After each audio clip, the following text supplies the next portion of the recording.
ẹ̀lẹ́ bẹ̀rẹ̀ èèyàn wa tó ń gbọ́ wa tó ń gbádùn ètò wa ìròyìn yàjóyàjó láti ibikíbi tí ẹ ti ń gbádùn ìkànnì Jígí Alára, ìkànnì 24 tó kalẹ̀ sí Àwọ̀tán Ìbàdàn. Orímádégún Àyìndé ló kọ tèmi. Ètò òṣèlú 2027, Peter Obi ni ó ṣe igbákejì Àtíkù. Ṣé wọ́n ní àfilọ̀ lórun orí kẹ̀kẹ́? Bẹ́ẹ̀ gẹ́lẹ́ ni ọ̀rọ̀ rí látàrí ète kan tó ń lọ lábẹ́nú láàrin àwọn olóṣèlú ilẹ̀ yìí fún ìjàgùdù láti yẹ àga mọ́ ààrẹ Tinubu nídìí lọ́dún 2027. Ọ̀rọ̀ yìí ló jẹyọ pẹ̀lú bí àwọn èèyàn tó jẹ́ ti igun Alhaji Atiku Abubakar ṣe ń pé bíríkótó wípé ó ṣeéṣe kí wọ́n ṣe àṣepọ̀ pẹ̀lú ọmọ oyè ẹgbẹ́ òṣèlú Labour Party lọ́dún 2023.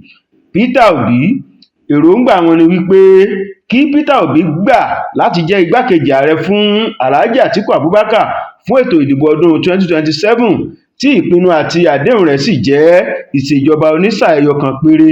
Gẹ́gẹ́ bí ẹni tó fi ìròyìn léde tí ò fẹ́ dárúkọ ara rẹ̀ ṣe sọ, ó ní ìgbésẹ̀ yìí ti di mímọ̀ fún Peter Obi bó tilẹ̀ jẹ́ pé kò tíì jẹ́ wọn níhò nítorí ìgbàgbọ́ tó ní nínú àwọn alátìlẹ́yìn rẹ̀, léyìí tí ó pa ní dandan kó sọ fún wọn kí wọ́n lè fẹnukò láti ṣiṣẹ́ papọ̀ torí ẹnìkan kì í jẹ́ àwádè. Wọ́n ní ó ṣeéṣe kí àdéhùn yìí ó jẹ́ alákọsílẹ̀ ìdìjọbuwọ́lù kó lè mú ìfọkàntán wá sórí èròǹgbà yìí. Ó ní pẹ̀lú ṣíṣe eléyìí, yakata ni àwọn ó fẹ̀yìn ààrẹ Tinubu balẹ̀ lọ́dún 2027. Ó ní bí àjọṣepọ̀ yìí yóò bá wáyé, ó ṣeéṣe kó má jẹ́ ẹgbẹ́ PDP Labour Party ni wọ́n ó lò láti ṣe bẹ́ẹ̀. Àríjù báyìí lọ fún ti ìròyìn yàjóyàjó fún ti àkókò yìí láti iléeṣẹ́ Jígí Alára, ìkànnì 24 tó kalẹ̀ sí Àwọ̀tán Ìbàdàn. Orímádégún Àyìndé ló kọ tèmi. Òní ó pé wa o.